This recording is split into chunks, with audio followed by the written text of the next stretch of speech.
Okay, so the last thing that we kind of want to talk about with our forms of equations is going from standard form, which we learned was ax plus by equals c, to slope-intercept form, y equals mx plus b.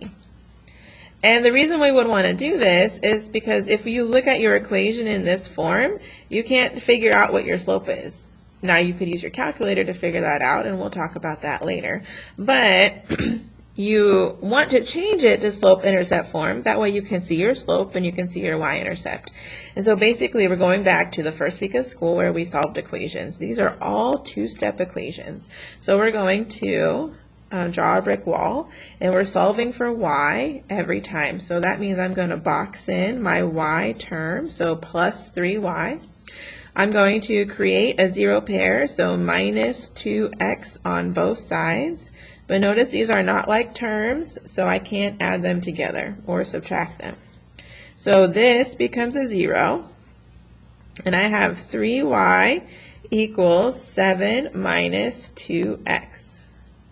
And the last step is to divide by 3, but we're going to divide every term by 3. So y equals, if you try to type in 7/3 on your calculator, it will still give you 7/3. If you type in 2/3 on your calculator, it's still going to say minus 2/3 x. So at this point, I'm actually done. Y equals 7/3 minus 2/3 x. My slope is the number in front of x, which is negative 2/3.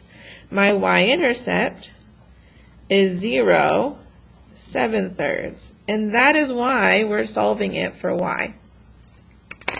All right, letter B, brick wall, and we're solving for y again, so we're going to box in positive 4y, and then the opposite of a positive 2x, of a negative 2x is a positive 2x, so I'm going to add 2x to both sides. I have 4y equals 12 plus 2x. Again, you can't add them together. They're not like terms. And then we're going to divide every term by 4. So y equals 12 divided by 4. And again, you can use your calculator, but 12 divided by 4 is 3. And then 2 divided by 4 is 1/2. And keep your x. So here my slope is 1/2, and my y-intercept is 0, 3. Okay, and letter C. Again, brick wall, box in the y. The y is negative 8y.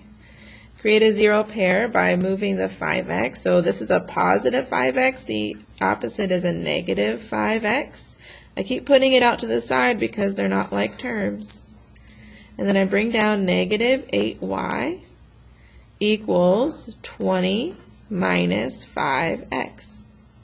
And then we're going to divide every term by negative 8.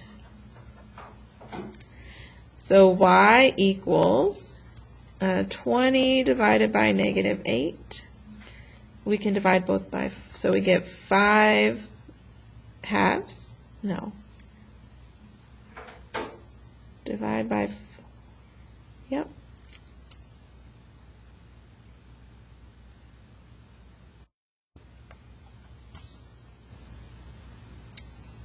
And that's a negative, so I have negative 5 halves.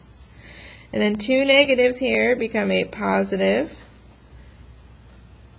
5/8 x.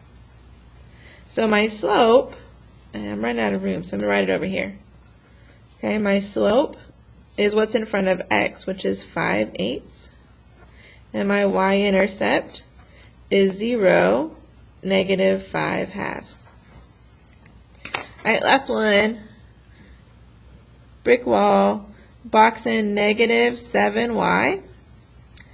Opposite of a negative 35x is to add 35x to both sides. And then I have negative 7y equals 15 plus 35x. And the last step is to divide every term by -7. So now I have y equals, this does not simplify, but I'm going to put the negative on top, so -15/7. And then 35 divided by -7 is -5x. So here my slope is -5, and my y-intercept is 0, -15/7.